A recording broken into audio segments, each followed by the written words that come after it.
যার শুরু পিতার আদর্শে আর মায়ের সাহসী সহচর্যে।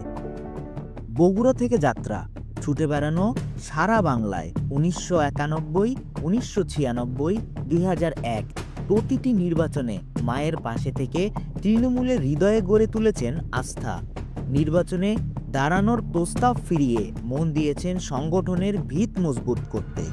চেয়ারম্যান হিসাবে গড়ে তুলেছেন নিবিড় যোগাযোগ, তারুণ্যের মাঝে দিয়েছেন আশা, দিয়েছেন দিক নির্দেশনা। এক দক্ষ সংগঠক, এক প্রিয় নেতা হয়ে উঠেছেন তিনি।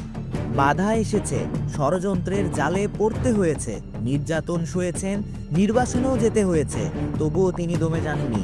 লন্ডন থেকে ভার্চুয়াল যোগাযোগ রেখেছেন, দিয়ে যাচ্ছেন প্রতিটি সিদ্ধান্তে দূরদর্শী দিক নির্দেশনা। দূরে থেকেও তিনি সবার খুব কাছে, কর্মীদের ভালোবাসায়, জনগণের আশায়।